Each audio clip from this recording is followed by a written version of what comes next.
Kali pertama saya turun di negeri Kedah adalah di Pokok Sena. Ketika itu saya berucap di atas reban ayam yang tak begitu stabil. Jadi memang pada saya yang penting kita mampu untuk menyampaikan mesej kita. Kerana dalam negara Malaysia, seboleh mungkin bila kita minta nak dapat jawatan wakil rakyat, niat dia untuk mewakili rakyat bagi mempertahankan hak dasar dan juga program yang membantu rakyat. Jadi sebagaimana Datuk Zamri sebut tadi ya, kalau ada kecurian REE, orang Penang dah memberontak tu. Orang Penang dah bukan telangkup meja saja. Segala-gala kita lakukan kerana kita pilih kerajaan, kita pilih kepimpinan untuk menjaga bukan saja duit kita, ya, menjaga kebajikan kita, allowance, gaji, peluang pekerjaan, peluang pendidikan. Itulah antara urus takbir dan sebab utama kenegaraan. Saudara-saudari, kerana itu, bila disebut oleh Nurin tadi, saya tidak disangka-sangka ya, kerana antara tugasan dalam Parti Keadilan Rakyat, parti yang telah saya anggotai sejak tahun 1999. Aizuddin, kita bila fikirkan ya, daripada tahun pertama sebelum dalam koalisi ataupun gabungan Pakatan Harapan, Parti Keadilan Rakyat, bila kita datang untuk bertemu rakyat, memang kita pun tak sangka di pelbagai negeri satu demi satu kita mendapat sokongan. Jadi janjinya ketika itu adalah untuk melaksanakan reformasi. Kerana kalau satu sahaja parti memerintah dan mengawal, bagaimana rakyat dapat rasakan pentadbiran yang berbeza? Dulu orang tak bincang sangat apa yang dapat diraih menerusi subsidi bagi pesawah padi di negeri Pulau Pinang. By the way, pesawah padi Pulau Pinang dapat RM500 diumumkan walaupun kita hanya ada tanah yang lebih kecil jumlahnya. Pesawah pun tak begitu ramai, tapi untuk pesawah seramai 5,262 orang, ini yang kita buat. Kita hargai mereka yang menjaga kedaulatan dan sekuriti makanan negara, mengalahkan apa yang diumum dalam belanjawan peringkat pusat. Tapi saya nak katakan senario berubah sejak tahun 1999 sampailah hari ini. Ya, saya walaupun ya mengatakan tak disangka-sangka kemenangan dapat kita raih, tapi satu demi satu di peringkat Pulau Pinang pun sama. Kita bermula dengan kerusi Parlimen Permatang Pauh. Tapi bila rakyat nampak ada kesan, ada impak, saudara-saudari, barulah lahirnya satu gerakan, satu kesedaran.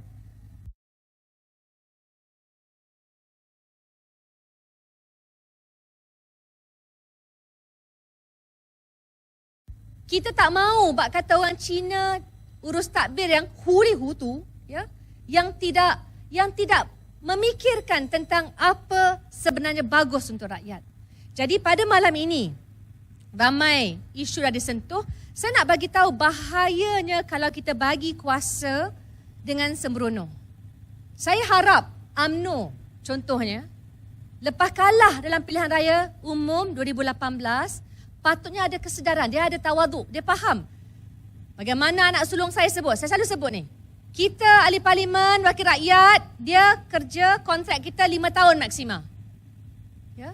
Lepas kita bekerja, kita menjadi wakil rakyat, jaga amanah rakyat, kemudian pilihan raya, parlimen bubar, kita lalui proses untuk dapatkan satu lagi kontrak kalau rakyat sudi terima.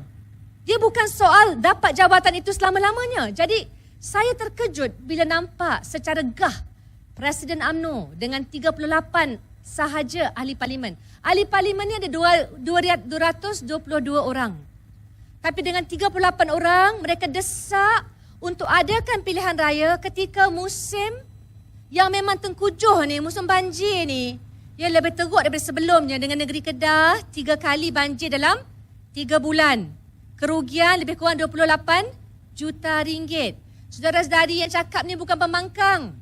Yang cakap ni Met Malaysia, Jabatan Meteorologi Malaysia.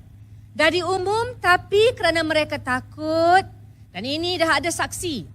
Dah video untuk menunjukkan kuasa tersebut menjadikan mereka mengatakan kami nak desak pilihan raya supaya kes-kes tidak melibatkan pimpinan kanan UMNO. Dengan keadaan begini, apa dah jadi dengan negara kita? Dia ada penggal tertentu yang harus kita laksanakan, dia ada masa tertentu, tapi nyawa rakyat, kerana pada kami pernah ada pilihan raya, bila masa pun terpaksa berhadapan. Bukan bawah pilihan kita. Bila ada bawah pilihan kita, kita utamakan nyawa rakyat. Hanya, kalaupun kita bersedia pada bila-bila masa, kita kena cari masa yang terbaik supaya keselamatan, kebajikan rakyat tidak diperlekehkan. Pagi tadi saya pergi ke salah sebuah balai polis di kawasan Pulau Pinang. Saya bertekankan pihak polis, pihak bomba dah berbulan minta daripada NADMA kelengkapan aset supaya bila banjir, siapa yang kena jaga? PDRM jadi the head of the task force, the head of operations. Mereka tak diberikan. Akhirnya siapa bagi? Kami, ahli-ahli parlimen. Kerana kami merasakan kerjasama dengan pihak berkuasa, dengan agensi penyelamat itu wajib. Itu penting. Walaupun terhad peruntukan, sama ada Balik Pulau, sama ada Permatang Pau, sama ada Batu Kawan, sama ada Bukit Mentajam. Semua kami usahakan sikit-sedikit tong-tong untuk aset ini walaupun tidak sepenuhnya dapat kita lengkapkan. Kerana sebagaimana Nurin sebut, tanya di parlimen, NADMA dah siapkan itu ataupun ini. Tapi hakikatnya saudara-saudari, saya boleh kata, saya turun dan saya boleh sebut tak lengkap semuanya. Kalau dia takdirkan, na'udzubillah min zalik banjir bah yang begitu teruk di seluruh zon utara ni, bagaimana nak memastikan kita siap siaga sepenuhnya? Atas dasar itulah, ini juga kebimbangan yang dibawa oleh pihak polis. Mereka kata YB, bukan YB lah sekarang ni yang harap-harap dapat bertanding, tapi kita terimalah keputusan pusat Dia kata, Puan, saya nak maklum, kita memang ditugaskan untuk menjaga bila berlakunya banjir. Tapi bukan tugas kami untuk mengeluarkan orang untuk pergi mengundi. Jadi ada terhad, kami pun bimbang, kami memikirkan bagaimana nak buat. Maka atas dasar itu, kuasa tanpa tanggungjawab adalah sesuatu yang sangat bahaya. Saya minta satu, sebagaimana saya putuskan tahun 2008, Alhamdulillah, kali pertama saya bertanding, kita jelas dengan misi kita. Kita tahu bila berlaku adanya pemimpin yang tak kisah tentang tanggungjawab, maka kita mahu ingatkan kerana bila kita ada peluang untuk takbir, kita kena selesaikan masalah rakyat. Ini senario Ayuh Malaysia. Saudara-saudari, truk ini hanya dalam milik kami untuk sewaan selama 75 hari sahaja lagi. Maksudnya kita pun tahu, kita jaga elok, hampa jaga elok nah. Jaga elok truk nah. Kerana saya berkongsi antara negeri Perlis, negeri Kedah dan juga negeri Pulau Pinang. Kita nak bawa supaya kita bangkitkan semula. Anak muda ni saya nak bacakan Anak muda ini boleh memberi kesan yang besar. Kalau kita lihat keputusan pilihan raya lepas yang melibatkan pilihan raya umum. Kalaulah pengundi bawah 35 tahun, mereka keluar mengundi, Pakatan Harapan menang sampai 117 kerusi parlimen. Barisan Nasional hanya 17. 117 lawan 17 kerusi parlimen. Jadi menunjukkan anak muda dan mereka yang didaftar secara automatik bawah 35 keluar berbondong-bondong untuk memastikan masa depan mereka terjaga. Saya bagi contoh mudah kerana ramai kata apa yang mampu keadilan ataupun Pakatan Harapan buat. Saudara-saudari, selain daripada apa yang telah kita capai di peringkat pusat disebut tadi, siapa calon? Memang ada yang khianat.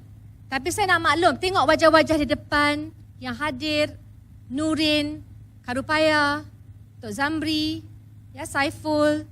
Mereka juga bukan mereka yang lompat. Kita bersama dan kita terpaksa harungi kepahitan tersebut dan akhirnya Alhamdulillah Malaysia antara negara yang punyai rang undang-undang Akta Anti Lompat. Ini penting. Nak tunjukkan bahawa undi rakyat kita hormati. Dan apa pun yang berlaku, siapa yang melompat, mereka akan menerima akibatnya. Jadi ini kesan yang sangat mendalam dalam hidup saya secara peribadi, kerana saya mahu kita mengakui kita kena hormat undi rakyat. Ya, tak boleh tipu, tak boleh mengeluarkan kenyataan termasuklah statistik yang jelas merupakan satu manipulasi. Itu yang saya duk terkejut tu, orang Kedah tak marah kan dengan ambil hampa. Dok tanya juga, macam relax je kan. Jadi saya harap bila berlakunya salah guna kuasa, kita kena ada kemarahan. Kerana apa? Ia bukan peribadi, ia isu yang dipilih, yang berada di atas itu wajib menjaga kebajikan kita.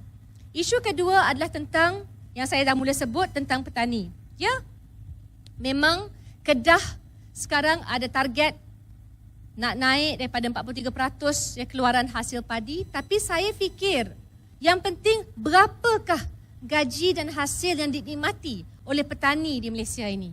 Petani di negeri Kedah. Dia cakap besar boleh, tapi hakikatnya kita masih lagi berdepan dengan para petani yang hidup tidak mampu menikmati hasil yang telah mereka keluarkan. Di peringkat permatang pauh, dan kita pastikan ya, di peringkat pusat mereka lihat secara mendalam, kita buat kajian kemiskinan. Kerana kemiskinan ni, selalunya kita cakap pasal golongan B40. Ya, kita sebut secara sembrono, B40 nak bagi bantuan. Tapi saudara-saudari, kalau kita tak letak tangga gaji yang mencukupi untuk menggambarkan keluarga ini perlu bantuan, tak kaji dia ada skim insurans kesihatan ataupun tidak. Dia ada tak ya simpanan lepas pendapatan. Anak-anak dapat tak pergi akses pendidikan semasa pandemik. Cukup tak satu handphone untuk 5 anak ataupun setiap seorang anak punya akses semasa sekolah tutup. Semua ini kita kaji bawah indeks kemiskinan pelbagai dimensi matang pauh. Bila kita kaji, bukan saja kita bagi bantuan. Isunya, kerajaan tak boleh rasa kalau orang hidup dulu ya bawah RM2,208 itu memadai. Dia kena tambah untuk bagi bakul makanan, sokongan, subsidi dan sebagainya. Tapi pada masa yang sama, kalau kerajaan juga tak bantu semua syarikat-syarikat kecil, industri kecil dan sederhana, saya nampak ini akan meranapkan sektor-sektor utama dalam negara. Ambil saja sektor ayam. Sebelumnya yang paling berjaya di Malaysia adalah sektor ayam. Ikan tidak sebagaimana berjaya, termasuklah padi, walaupun ada usaha ke arah itu. Tapi sektor ternakan ayam tidak diberikan subsidi secukupnya semasa mereka bergelut dengan kesusahan. Jadi akhirnya hari ini, kalau bawah BN, orang dok kata bukan saja harga barangan naik. Saudara-saudari, telur pun nak cari susah. Ini adalah realiti yang dihadapi.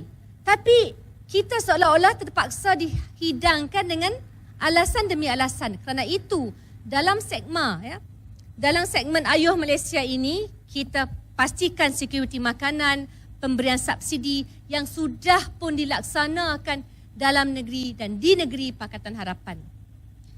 Saya nak tambah satu lagi tentang bab apa yang dilakukan di peringkat permatang pauh. Kerana di Pulau Pinang, banyak yang merasakan industri dan pembuatan itu mencukupi. Tapi kita tidak sekali lagi mengangkat menerusi hasil petani, bagaimana mereka dihargai. Maka festival padi antarabangsa peringkat Pulau Pinang kami buat setiap tahun. Walaupun kami ni bukanlah pengeluar padi sebanyak negeri Kedah dari segi tanahnya. Tapi kenapa? Nak bagi cakna, nak bagi faham, kalau petani masih miskin, macam mana kita boleh kata negara kita ni negara yang berjaya.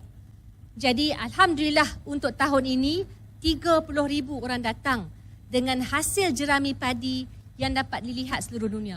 Saya sebut ni kenapa? Saya nak kata, ya kami serang kritik pentadbiran yang bobrok. Tapi kami nak bagi tahu, kami juga telah berjaya bila diberikan peluang. Yang kami minta di peringkat negeri Kedah untuk diberikan peluang bagi mentadbir, bagi menang, bagi memilih calon-calon kami supaya kami boleh mengubah masa depan dengan lebih baik lagi, insya-Allah. Di negeri Pulau Pinang sekarang bukan sahaja isu padi. Kita tumpukan dan akhirnya kerajaan negeri bagi bantuan untuk pengeluaran vanila. Siapa yang duk masak kek pun tahu. Kita menggunakan vanila. Vanila ni saya cek balik, $500 untuk 1 kilogram. $500 kali 5 lah kot sekarang kot kan, RM2,500 untuk 1 kilogram. Dan akhirnya bila diusahakan oleh anak muda Pulau Pinang menjadi pengeluar vanila terbesar di Malaysia menggunakan smart farming. Ya, memang satu kes saya nak bagi tahu bahawa semua ini mampu dilakukan kalau kita terus dengan usaha untuk berubah bila nampak kerajaan tu tidak langsung endah akan kehidupan rakyat. Ini teras-teras di bawah ayuh Malaysia yang kita nak tanam kepada rakyat. Saya nak sebut tentang krisis, tentang skandal dah banyak. Hampa semua tahu, orang Kedah lebih tahu. Yang orang duduk sini lebih tahu. Kalau tak tahu lagi, tak tahu dah apa lah kan. Tapi isunya memang dah sedar. Tinggal lagi bagaimana nak menarik, nak meyakinkan bukan sahaja mereka yang bekerja dalam sektor informal, tapi nak menunjukkan bila kita ada peluang, kita mampu lakukan dengan lebih berjaya lagi. Saya nak sebut satu lagi, iaitu bawah skim KWSP. Saudara-saudari, sekarang ini kerajaan kata mereka selamatkan ekonomi negara semasa kita buat PKP, semasa pandemik. Tapi rakyat diberi laluan mudah untuk keluarkan duit KWSP selama 4 kali. Ada yang kata, tu duit saya nak keluarkan. Saya tak nafi. Yang kita minta apa? Kerajaan wajib dahului. Bagi dulu duit sebelum paksa orang keluarkan simpanan mereka. Akhirnya, yang ada simpanan cukup untuk bersara hanya 3%. 77% ini bagi pencarum KWSP, mereka tidak ada simpanan yang cukup selepas bersara. Saudara-saudari, kita duk lihat ni, mungkin ahli parlimen adun, mereka ada duit saraan. Tapi kebanyakan rakyat Malaysia sekarang, nak kerja lepas bersara tak ada duit dan tak ada peluang. Nak bersara dengan berkualiti pun tak ada cara. Dan inilah kenapa perlindungan sosial yang dibawa oleh mantan Timbalan Perdana Menteri Datuk Seri Dato' Wan Azizah Wan Ismail. Apa beliau bawa semasa Timbalan Perdana Menteri? Beliau pastikan skim Aisuri. Skim Aisuri untuk semua wanita yang dapat mencarum dan diberikan sokongan caruman oleh siapa? Oleh kerajaan sendiri. Ya, kita dengar banyak serangan terhadap kerajaan ketika itu. Saya tak kata kita sempurna. Kita ambil masa sekarang. Saya tak pernah pegang jawatan pun dalam kabinet. Tapi saya nak bagi tahu, bila kita terus, kita istiqamah dalam perjuangan kita, kita diberikan peluang untuk memperbaiki dasar manifesto, memperkukuh kegabungan kita. Nah, hari ini, saudara-saudari, hari ini, walaupun ya kita dihadapkan dengan pelbagai pilihan, semua kerajaan negeri Pakatan Harapan solid, bersatu, tak akan mengadakan pilihan raya negeri kerana kita kata sebulat suara, kita utamakan keselamatan rakyat. Yang nak buat hanya UMNO. Yang nak buat hanya kerajaan pusat sedia ada.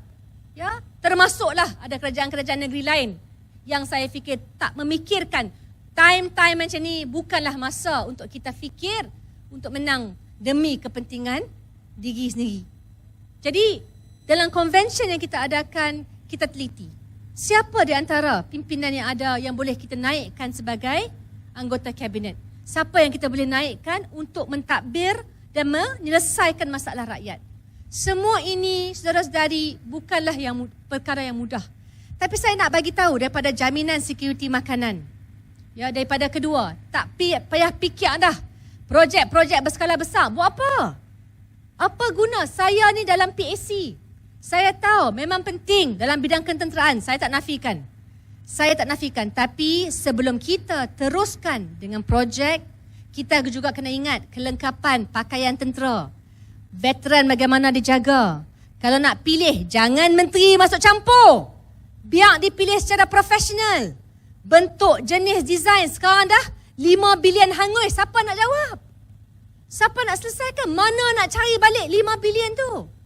Yang dicuri saudara-saudari, cakap macam mana pun lah. Dari tahun ke tahun, kerugian itu akan bertambah. Dan inilah yang menjadi bahaya kepada kita. Kita lebih kaya dulu. Ya, tahun ni mungkinlah ada ya, ada hasil petroleum yang lebih. Tapi saya nak bagi tahu tak cukup. Tak cukup kenapa? Kerana gaji pekerja. Bank Negara Malaysia kata gaji yang selesa RM2,600. Berapa orang antara kita, pekerja kita yang dapat gaji sebanyak itu? Maka bila kita ke depan di peringkat pentadbiran, kita kena selesaikan perkara-perkara ini dan kita kena pilih pemimpin terbaik. Saya tidak ada kuasa untuk memutuskan pencalonan, tapi saya nak bagi tahu di antara kita peringkat negeri Kedah, Perlis, Pulau Pinang, insya-Allah bukan sahaja kita ada rang undang-undang bagi mengikat, tapi kita akan pilih mereka yang hanya fokus untuk berkhidmat demi rakyat. Zalika Rupaya, saya berpesan tadi, you buat squad task force, tengok apa lagi yang boleh kita buat untuk bantu kerana khidmat ini berterusan. Ya, mungkin kita tak ada dana sepenuhnya. Saya masa penggal pertama, saya jadi ahli parlimen Lembah Pantai, saya terpaksa guna keseluruhan gaji allowance saya. Ketika itu tidak ada peruntukan yang diberikan kepada pembangkang. Tapi bila kita bergelar kerajaan, saudara-saudari, the first thing you do, kita juga bagi peruntukan bagi UMNO dan sewaktu dengannya. Maksudnya apa? Maksudnya kita tak ulangi segala ketidakadilan yang dibuat terhadap kita. Kami tak akan bagi pun syarat mereka nak minta bantuan, hang kena koyak keahlian PAS tu masuk keahlian kita. Hang kena bakar keahlian MIC tu, walaupun saya rasa Saravanan tak banyaklah buat benda yang baik, banyaklah tunggu kan, untuk join kita dulu. Tidak. Kita bagi secara selayaknya. Itulah antara syarat utama kenapa kita kena bantu rakyat tanpa mengira parti politik ataupun kaum. Yang seterusnya adalah pekerjaan. Yang saya bimbang sekarang, saudara-saudari, bila kita tidak benar-benar membina sektor-sektor tertentu. Sekarang ini, saya dah sebut hatta tempoh hari di Merbuk. Ini bawa Datuk Saravanan. Itu yang saya rasa sangat kecewa bagi masyarakat India. Bukannya banyak pun portfolio kabinet. Tapi portfolio yang dipegang oleh sumber manusia ini adalah mengawal kemasukan pekerja asing. Dan ya, kita nak bagi pekerja tempatan peluang pekerjaan. Saya tak nafikan. Tapi saya nak bagi tahu, dalam tempoh peralihan ini, dia tak boleh 24 jam. Esok pecat semua pekerja, dapat semua pekerja tempatan. Secara serta-merta, tidak berlaku sedemikian. Sektor perladangan, siapa yang ada kilang tahu? Sektor perkilangan, pembuatan, sektor makanan dan ternakan. Semua sekarang ada ketandusan dan kekurangan pekerja. Jadi data-data statistik tak dapat saya bagi secara terbuka. Kerana tahulah kat Malaysia ni semua di bawah Akta Rahsia Rasmi. Tapi cukup untuk mengatakan sebelum kita salahkan tekanan negara luar, kita tengok bawah kerajaan ini apakah kelemahan dan kegagalan mereka. Berapakah jumlah pekerja yang mereka gagal luluskan. Sedangkan syarikat, dan syarikat ni saya tak cakap syarikat besar, saya tak cakap pasal konglomerat. Konglomerat ni berapa? 2% je dalam ekonomi Malaysia. 98% adalah SME. Semua IKS tu, industri kecil, mikro, sederhana, semua tu. Mereka duk tunggu pekerja. Datang pergi pejabat tu sebelum subuh. Pukul 11 pagi dah penuh dah semua. Tak boleh dapat dah levy. Jadi saya nak katakan, dalam keadaan itu, mereka pun tak ada duit untuk bayar gaji 1,500. Mereka pun tak dapat naikkan gaji. Mereka pun lingkup, tutup kedai. Akhirnya siapa